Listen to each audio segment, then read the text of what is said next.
Har du også blivet fortalt siden du var liten, at du må drikke 8 glas vand om dagen? Dette mantraet dukker op overalt.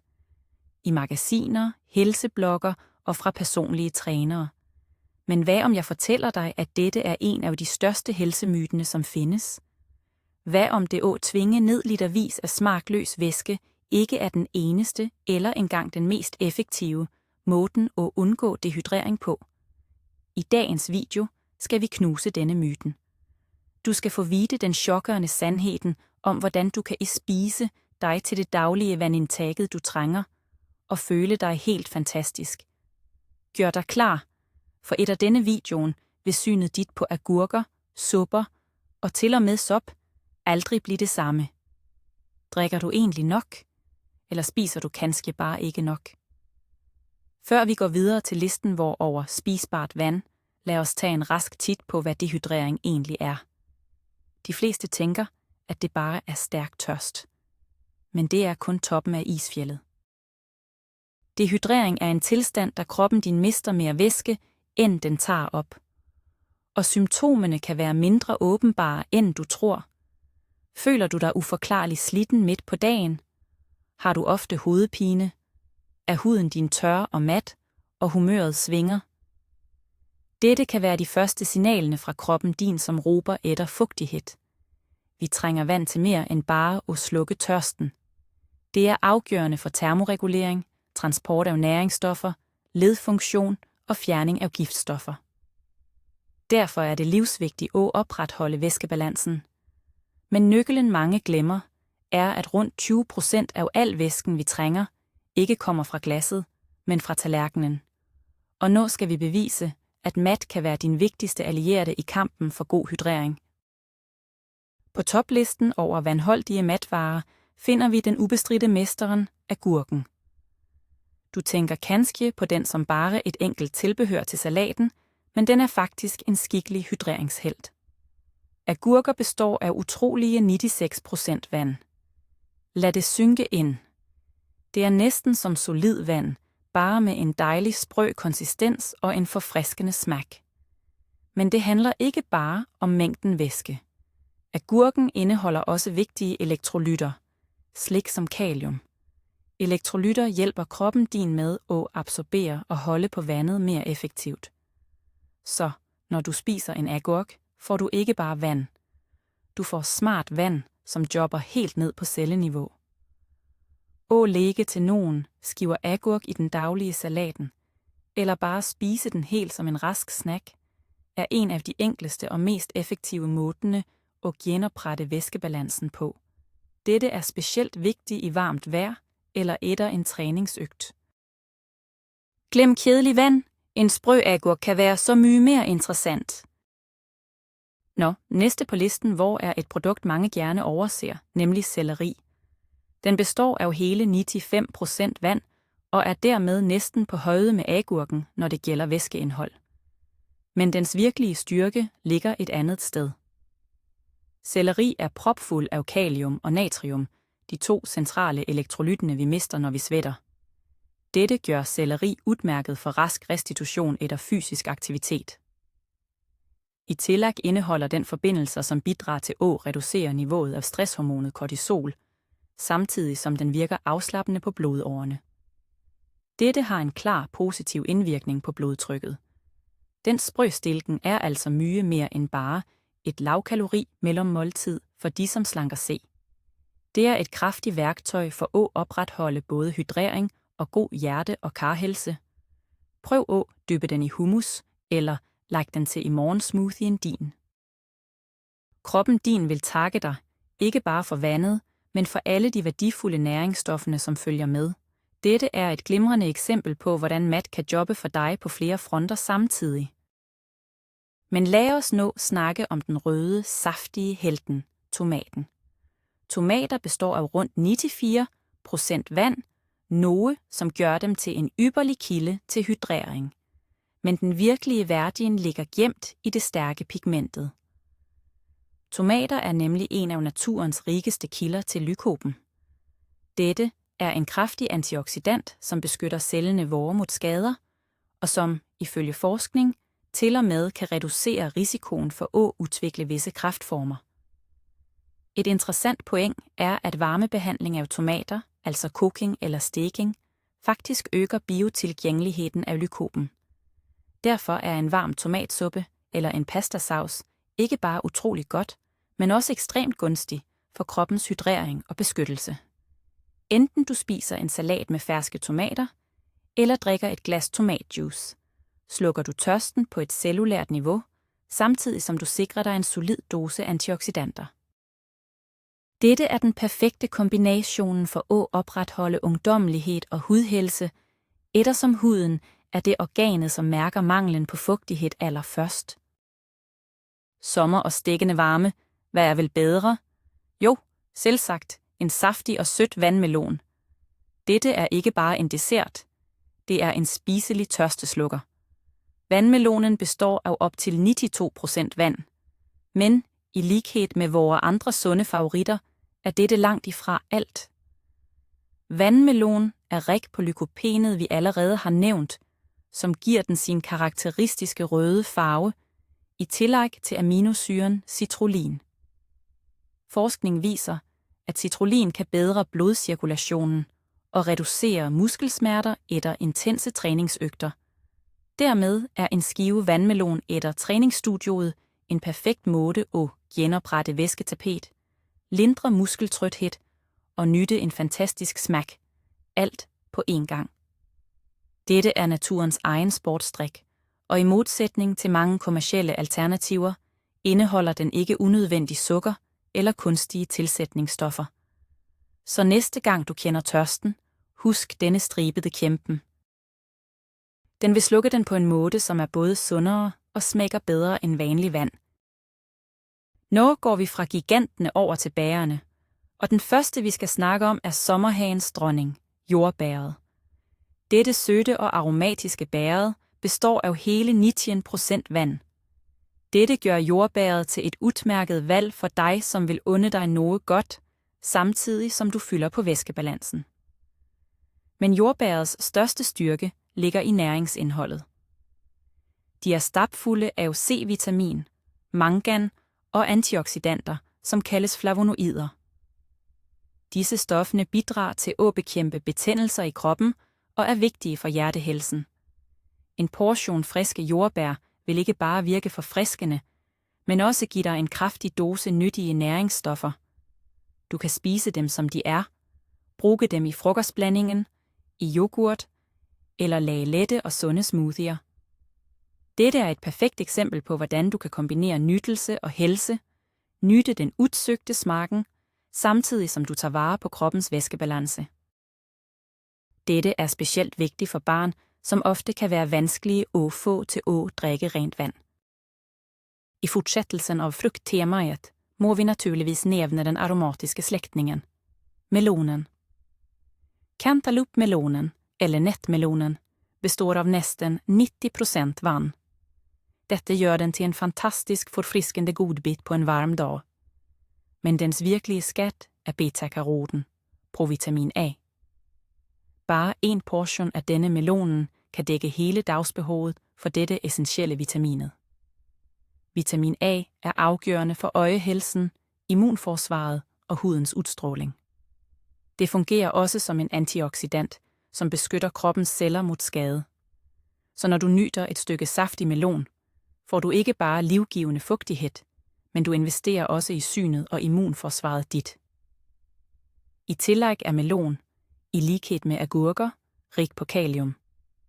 Dette mineralet bidrager til at opretholde den korrekte elektrolytbalancen i kroppen. Dette er specielt vigtigt for at forebygge muskelkramper og sikre, at du har en normal hjerterytme. Melon er ret og slet en ægte eliksir for helse og hydrering, alt pakket ind i en sødt og aromatisk godbit. Lad os lægge til lidt frisk citrussmag. Grapefrugt er ikke bare populær i diæter, men også en fantastisk kilde til hydrering. Hele 90% af frugten består nemlig af vand.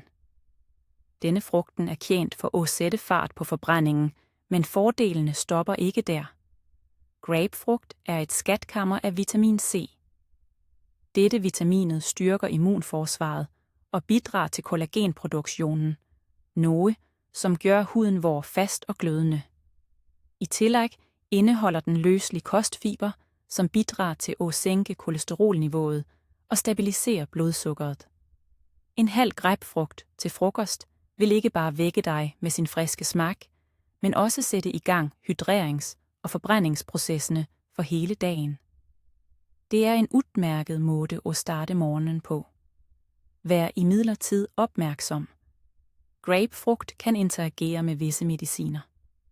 Hvis du tager faste mediciner, er det derfor bedst at rådføre dig med lægen din. Udenom dette er den en fantastisk og saftig bidragsyder til væskebalancen. Og hvad med det grønne? Grundmuren i enhver enkelt salat er isbærgsalat. Den bliver ofte kritiseret for angiveligt lavt næringsindhold, sammenlignet med mørkere bladgrønt som spinat eller grønkål. Men når det gælder hydrering, kommer isbærgsalaten virkelig først. Den indeholder hele 96% vand, noget som placerer den på samme niveau som agurk. Ja, den har færre vitaminer, men dens hovedopgave er at give volumen og en sprød tekstur, samtidig som den leverer ren plantebaseret fugtighed til kroppen. Du bør absolut ikke afskrive den. Den kan være en fantastisk base for en salat, hvor du tilfører andre, mere næringsrige grøntsager, som tomater og paprika. På denne måde får du en ret, som er maksimalt mættende, både med vand og vitaminer. Desuden kan du bruge isbærgsalatblader i stedet for brød eller tortilla, når du laver lavkarbo-ruller og smørbrød. Dette er et smart tips for de, som følger med på både figuren og væskebalancen samtidig. Lad os tilføre lidt farve på tallerkenen med paprika. Uanset farve, rød, gul eller grøn, består denne grøntsagen af rundt 92% vand. Men det mest spændende er dens imponerende vitaminindhold. Paprika, specielt den røde varianten, er en af rekordholderne, når det gælder C-vitamin. Bare en middels stor paprika kan faktisk indeholde op til 3 gange så mye C-vitamin som en appelsin. C-vitamin er som kendt en kraftig antioxidant, som er essentiel for både immunforsvaret og hudens helse. I tillæg er paprika rig på A-vitamin og karotenoider, stoffer som er vigtige for synet. Sprø skiver med paprika er den perfekte, sunde snacksen. De kan spises rå, lægges i salater, grilles eller stekes. Uanset tilberedningsmåde beholder de sin saftighed og tilfører kroppen ikke bare fugtighed, men også enorme helsefordeler. Dette er endnu et bevis på, at hydrering både kan og bør være farverig, smagfuld og utrolig sund. Lad os tage for os en af de mest alsidige sommergrøntsagerne, squashen eller zucchinien. Denne beskedne grøntsagen består af hele 94% vand, og den neutrale smagen gør den til en perfekt ingrediens i utallige retter. Squash kan stekes, stewes, bakes og bruges i supper og grytter. Man kan til og med lage grøntsagsnudler af den, de såkaldte zoodles, som er et fantastisk kaloriefattigt alternativ til vanlig pasta. I tillæg til vand indeholder squash vitamin C, kalium og fiber, som bidrager til en sund fordøjelse. På grund af det høje væskeindholdet og den lave kaloriemængden, hjælper squashen til med at skabe volumen i maven. Den giver dig en god mæthedsfølelse uden unødvendige kalorier. Dette gør den til en uundværlig råvare for dig, som ønsker at kontrollere vægten, uden at måtte lide af sult eller dehydrering. Så næste gang du lurer på, hvad du skal lage til middag, husk på denne enkle, men utrolig nyttige grøntsagen. Lad os nu snakke om et ægte kraftværk af supermat, spinat. Disse mørkegrønne bladene består af rundt 91% vand, men den virkelige styrken ligger i den utrolige koncentrationen af næringsstoffer. Spinat er fuldpakket med jern, calcium, magnesium og kalium, i tillæg til vitamin A, C og K. Dette er naturens eget multivitaminkompleks. At spise spinat regelmæssigt bidrager til at vedligeholde stærk benhelse, forbedre synet og støtter normal bloddannelse. Takket være det høje indholdet af vand og fiber, mætter den også godt og er gunstig for fordøjelsen. Du kan nytte spinat fersk i salater, blande den i grønne smoothier for ekstra næring, eller let sure den i panden som et sundt tilbehør. Selv når den tilberedes, holder den saftig og næringsrig. Inkluderer spinat i kostholdet, er et af de smarteste valgene, du kan tage for helsen din, og for sikre god væskebalance. Dette er virkelig et tilfælde, da det ligger en enorm kraft skjult i et lille blad. Men her kommer en skikkelig overraskelse på listen. Vidste du, at SOP kan hjælpe dig med at undgå dehydrering? Ja, det stemmer. For eksempel indeholder rå champignoner rundt 92% vand. Selvfølgelig fordamper noget af fugtigheden, når de tilberedes, men de er fortsat et relativt saftigt produkt. SOP er unik, fordi den er en af de få ikke-animalske kilder til vitamin D, specielt hvis den har været eksponeret for UV-lys, ultraviolet lys. Vitamin D er ekstremt vigtig for calciumoptag og for at opretholde sunde ben. I tillæg indeholder SOP B-vitaminer og antioxidanten selen. Deres kødfulde tekstur og rige umami-smag gør dem til en udmærket erstatning for kød i mange vegetariske retter.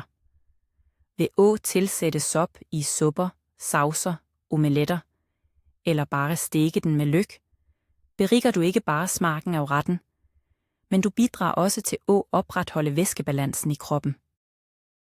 Dette er et flot eksempel på, hvordan selv de mest uventede matvarer kan bidrage positivt til helsen vor. Når vi snakker om hydrering gennem mat, kommer vi selvsagt ikke udenom supper og kraft. Dette er jo essensen af flytende ernæring. Basisen i enhver suppe er vand eller bouillon, noget som gør dem til en åbenbar kilde til hydrering. Men det fantastiske med supper er, at de kan være utrolig næringsrige.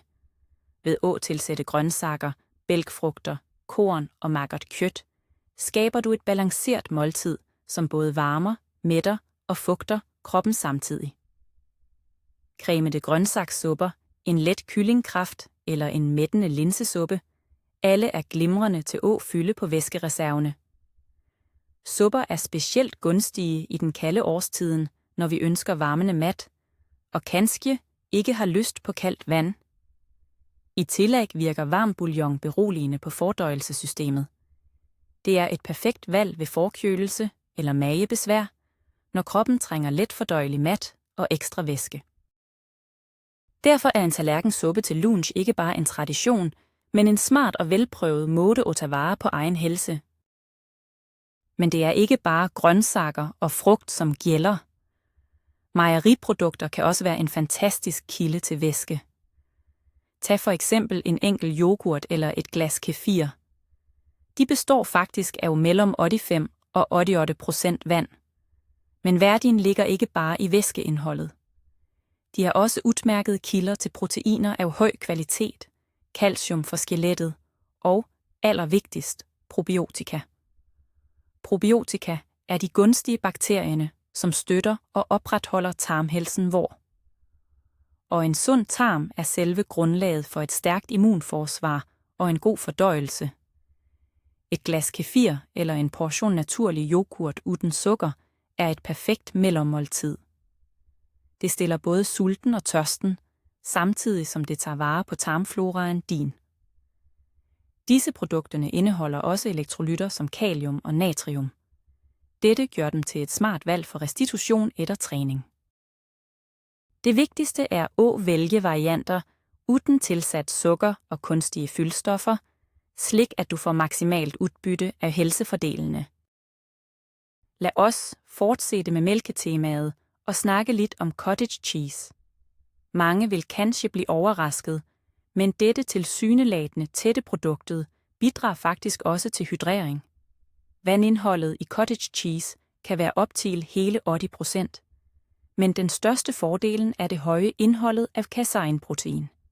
Casein er et langsomt absorberende protein, som sikrer en langvarig mæthedsfølelse, og som forsyner musklerne med aminosyrer over flere timer.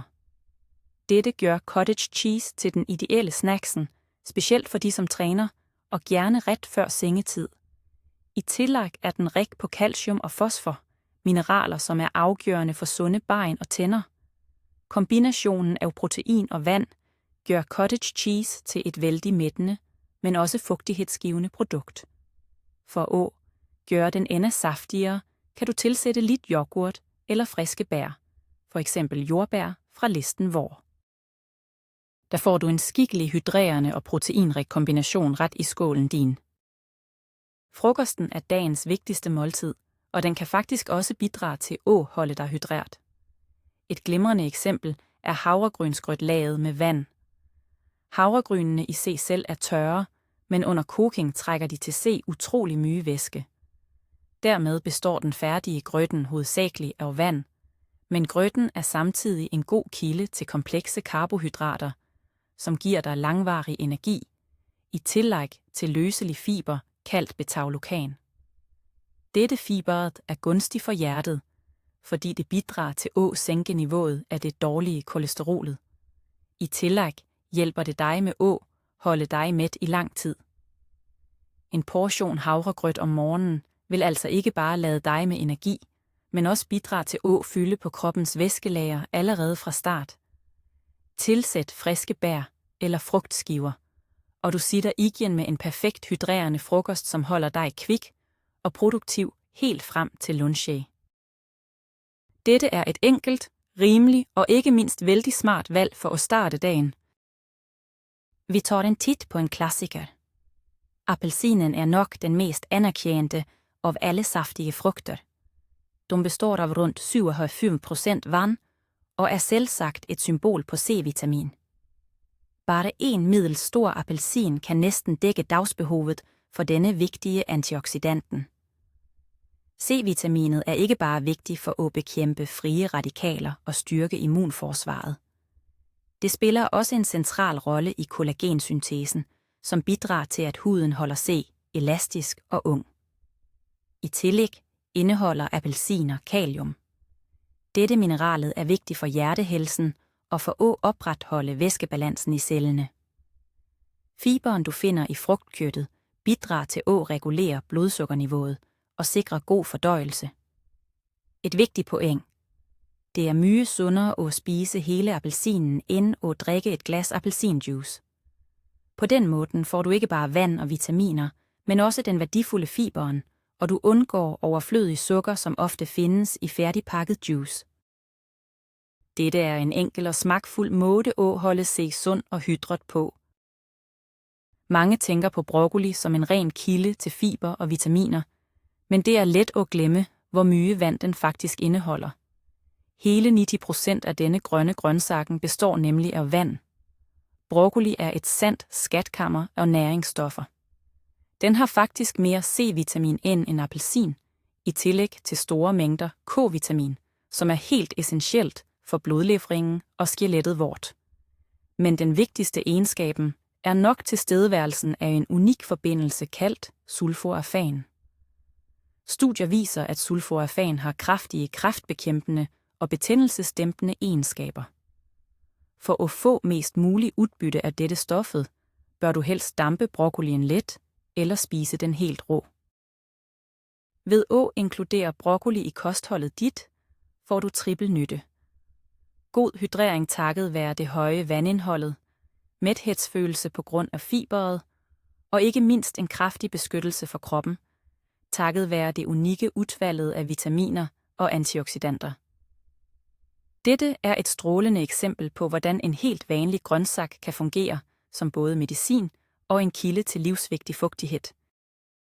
Lad os tage en liten snarvej og snakke om noget, som teknisk set er en drik, men som i sammensætning og effekt er mere som flytende mat. Jeg snakker om kokosvand. Ikke bland det sammen med den fete kokosmælken. Kokosvand er den klare væsken, man finder inde i de unge, grønne kokosnøttene. Det består af rundt 95% vand, men den virkelige verden ligger i dens unikke elektrolytprofil. Her finder vi en perfekt balance af kalium, natrium, magnesium og calcium.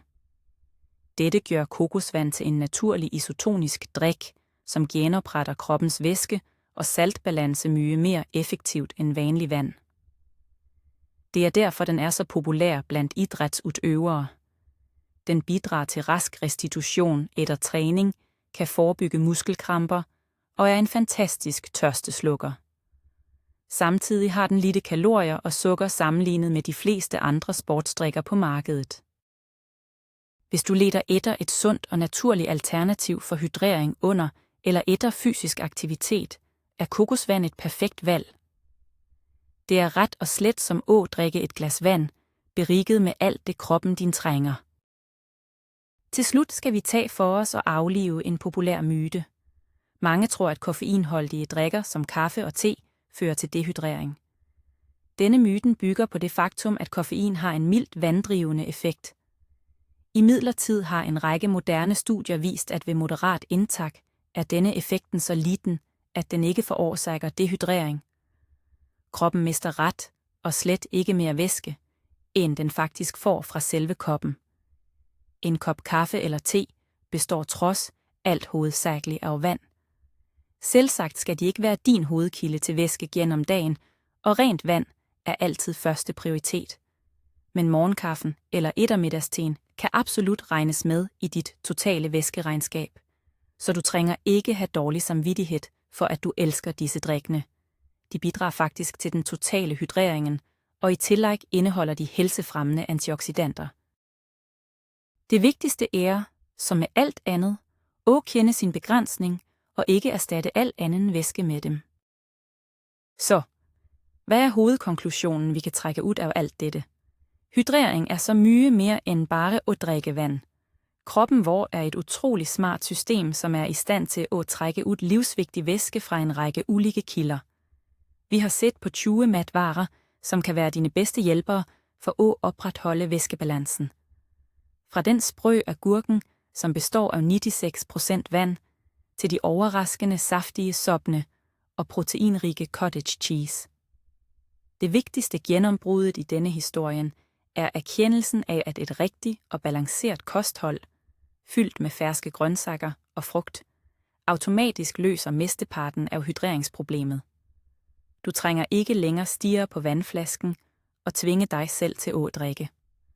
Bare gør kostholdet dit mere farverigt, saftigt og varieret.